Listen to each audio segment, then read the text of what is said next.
Group of word which are very important. आज हम लोग कुछ ग्रुप ऑफ वर्ड सीखने जा रहे हैं जो आप लोगों को स्पोकन इंग्लिश में बहुत काम आएगा। इससे आप बहुत सारे सेंटेंस बना सकते हैं। इसको बहुत ज्यादा यूज होता है। ये सारे कॉमन ग्रुप ऑफ वर्ड है। तो बिना टाइम वेस्ट किए चलिए स्टार्ट करते हैं क्लास। सबसे पहले लेते हैं इन front of. In front of का यूज हम लोग कहा करते हैं। इन फ्रंट ऑफ का मीनिंग होता है के सामने। कोई चीज के सामने होता है तो वहां इन फ्रंट ऑफ। जैसे मेरे घर के सामने आम का पेड़ है तो उसको कैसे बोलेंगे? There is a mango tree in front of my house. There is a mango tree in front of my house. मेरे घर के सामने आम का पेड़ है। नेक्स्ट लेते हैं। नेक्स्ट में है as far as. As far as का यूज हम लोग कहा करते हैं। एज फार एज का मतलब होता है जहां तक हो, जहां तक। तो जहां तक के लिए हम लोग एज फार एज करते हैं। जैसे जहां तक मुझे याद है हम लोग पहले मिल चुके हैं तो यहाँ पे यूज करेंगे as far as I remember we have met here. जहां तक हो मुझे याद है कि हम लोग यहाँ मिल चुके हैं। नेक्स्ट रहते हैं। नेक्स्ट में as you know that. As you know that बहुत यूज करते हैं। एज यू नो डैट मतलब होता है जैसा कि आपको मालूम है या जैसा कि तुमको मालूम है। एज यू नो डैट जैसा कि तुमको मालूम है या जैसा कि आप लोग को मालूम है। As you know that. As you know that we are facing problem due to price hike. As you know that we are facing problem due to price hike. जैसा कि आपको मालूम है महंगाई के लिए की वजह से हम लोग बहुत परेशान है। उसके बाद है नेक्स्ट लेते हैं। नेक्स्ट में है it seems to me. It seems to me का यूज हम लोग कहा करते हैं। इट सीम टू मी का मतलब होता है मुझे ऐसा लगता है। जब बोलना हो मुझे ऐसा लगता है तो आप बोलते हैं इट सीम्स टू मी। मुझे ऐसा लगता है आज बारिश होगी या आज बारिश होने वाली है। तो इस टाइप का सेंटेंस आएगा तो आप लोग यूज करते हैं it seems to me it will be rain. It seems to me it will be rain. मुझे लगता है आज बारिश होगी। नेक्स्ट लेते हैं। नेक्स्ट में फार अवे फ्रॉम।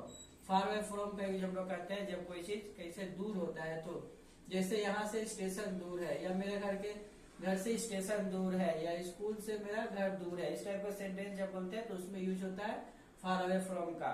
तो कैसे हो गया? जैसे मेरे घर से स्टेशन दूर है, रेलवे स्टेशन दूर तक होगा railway station is far away from my house. Railway station is far away from my house. Railway station मेरे घर से दूर है। नेक्स्ट में लेते हैं। नेक्स्ट में है in presence of. In presence of का मीनिंग होता है के मौजूदगी में। के मौजूदगी में, किसी के मौजूदगी में, किसी का उपस्थित में। इन प्रेजेंस ऑफ जैसे मेरी मौजूदगी में, तुम्हारी मौजूदगी में। इसके लिए इन प्रेजेंस ऑफ यूज करते हैं। जैसे पुलिस के मौजूदगी में चोर भाग गया। पुलिस की मौजूदगी में चोर भाग गया तो इसको कैसे बोलेंगे? In presence of police the thief ran away. In presence of police the thief ran away. Police की मौजूदगी में चोर भाग गया। नेक्स्ट में लेते हैं। नेक्स्ट में first of all.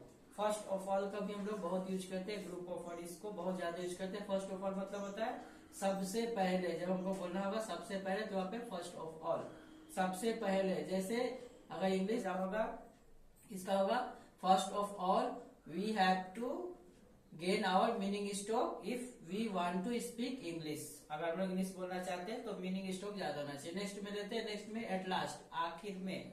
At last मतलब होता है आखिर में या लास्ट में। एट लास्ट आखिर में मुझे जाना ही पड़ा तो at last I have to गो।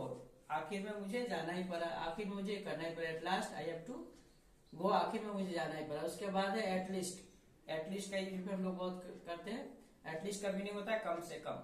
कम से कम जहां बोलना हो वहां पे एटलीस्ट बोलते हैं। जैसे वह कम से कम इंग्लिश बोलने की कोशिश तो किया तो इसको कैसे बोलेंगे? At least he try to speak English. He try to speak English, वह कम से कम इंग्लिश बोलने का कोशिश किया। He try to speak English. तो एटलीस्ट लगा के हम लोग यूज करते हैं वह इंग्लिश बोलने की कोशिश कर लेते हैं।